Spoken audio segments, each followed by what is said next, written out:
Hey class, today we're going to continue talking about your principles of persuasive speaking. We talked a little bit about that in week 9, the psychology of it. So let's move on to talking about the persuasive appeals. So there's the classical persuasive appeals that we're going to talk about, and then there's contemporary persuasive appeals. The classical appeals are a lot of what we talk about when we talk about the Aristotle's canons of rhetoric. Well, this is going back to that. So Aristotle's definitions of rhetoric. It's the ability in each case to see the available means of persuasion. So just looking at, again, those psychological factors and seeing how that makes up somebody available to persuade. So they have what we call the inartistic proofs and the artistic proofs. Inartistic proof is evidence that already exists, so it's the research you're going to do, the facts you're going to find, statistics, etc. Artistic proof is what's created by you, and that's when we're talking about ethos, logos, and pathos, and we're going to talk more about how to create those. So logos, pathos, and ethos. That's what you're reading in chapter 23 highly focused on because they're very important in persuasive appeals. Logos is going to be the reasoning. It's going to be the speech structure that you're doing when you do your speech outline, and it's going to be really what is the bulk of your speech. Pathos is your emotional appeal. So that's reaching out to the audience and engaging their emotions and just getting them to feel something in your speech. And then ethos is credibility. We talked about ethos with our informative speeches and how to build credibility. And if you remember, the main ways to build credibility are to cite correct sources correctly, to make sure that you yourself seem credible, and we'll talk more about that. So when your listener is engaging in your speech, it's going to be the logos that you provide and your reasoning, and we're going to talk more about that in chapter 24. Next week is all about building your speeches, so you'll look at the different patterns you can use of reasoning, and so we'll touch a lot more on that, and you have a video you can watch on that one. Now let's talk about pathos. So pathos is your emotional appeals, and it relates to the motivation in contemporary. So in a minute when we move on to talking about contemporary patterns, we'll touch on this more.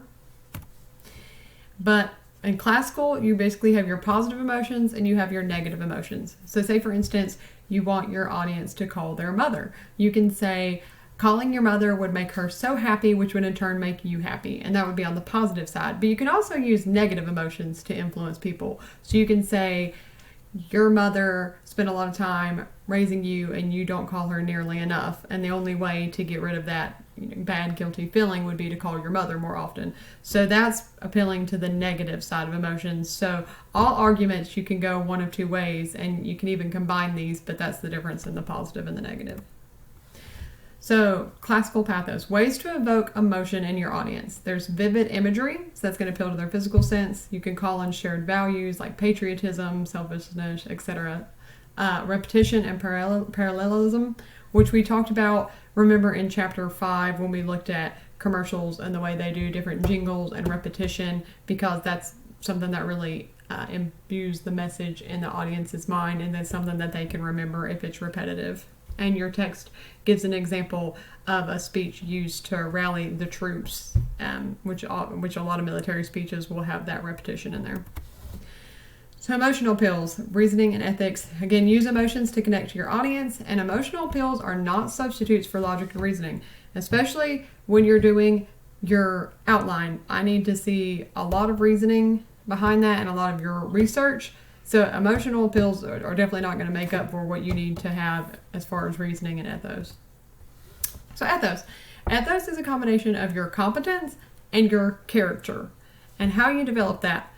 Well, competence is the knowledge, the experience, the accuracy, and the use of research. So that's doing your source citations verbally during your speech. It's making sure that you're pulling from accurate places like cdc.gov and not a lot of just Google searches. And your character is what you personally possess, so that you need to be relatable to your audience. It's an understanding of your audience. It's keeping the well-being of your audience in mind. So it's really that audience piece, and that's what I talk about when I say you need to engage with your audience, because it creates that character when you're making that eye contact, and through your nonverbals it will demonstrate that you're a person of character. And I know this is all new because it's going to be online, so they're going to be a little bit less of that nonverbals. We won't be able to see your whole body, but still try to keep the nervous fidgeting to a minimum in your videos, and to have that eye contact and to have a strong voice. So we've talked about classical, let's move on to contemporary. Your text has two of the main contemporary appeals, and that is motivation and needs. And I'm sure you've heard of Maslow's hierarchy. They talk about it a lot in psychology and that sort of thing. And then there's mental processing, which is a little bit less familiar. You may never have heard of the elaboration likelihood model, but we're going to talk about both of those. So anytime you are trying to persuade somebody to do something, you have to look at it as incentives and cost, because that's what's going to be going through your audience's mind. So are you providing enough incentives to outweigh the cost of asking them to do something?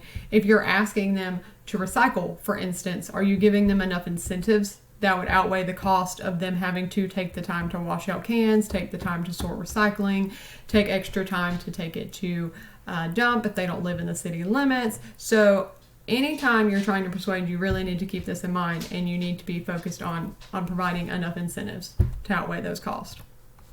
So Maslow's hierarchy, and let's make this bigger so you can see it. But it's on page 172, and then they reference it again on 176.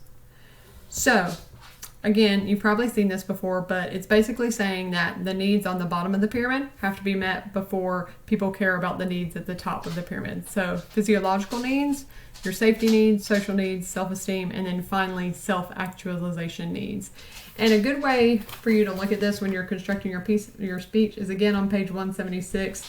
They give very specific examples. I don't have time to go through all of them right now because I don't want to make this video too long, because I know it'll get tedious to listen to. But I'll just give a few examples. So if you're appealing to a safety need, it would be like benefits for voting for a clean air bill, or benefits for something that would directly pertain to their safety. So locks on classroom doors, that kind of thing.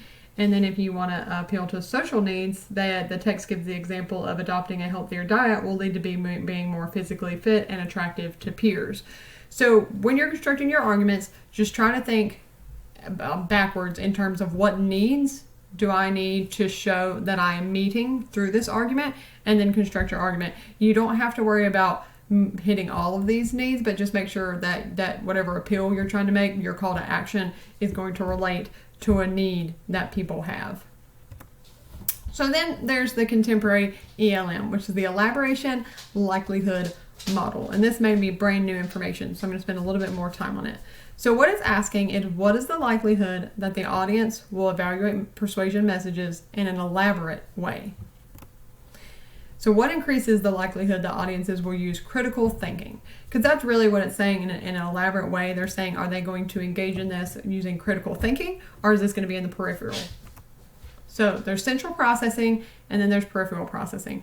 We do a lot of peripheral processing if we're sitting here working on our computers and we have the TV on. We're probably just peripherally processing what's going on the TV. We're not giving a lot of in-depth thought to it, but we're just letting the messages kind of go past us. Whereas central processing is a lot more detailed and in-depth thinking. So central processing is careful listening, it's critical thinking, and it's focused attention. The peripheral processing, again, is just the reacting. You're focused on the superficial, it's unfocused, and then it's just instinct. So a good example of this is that, what's the dating app where you're just swiping left or swiping right? I'm sorry, I'm not really up to date on my different dating social medias, but that one would definitely be an example of peripheral processing. You're not thinking critically about it. You're not like focusing a ton of attention. There's no dating profiles. You're just swiping left if you like the way they looked, or swiping right if you don't like the way they look.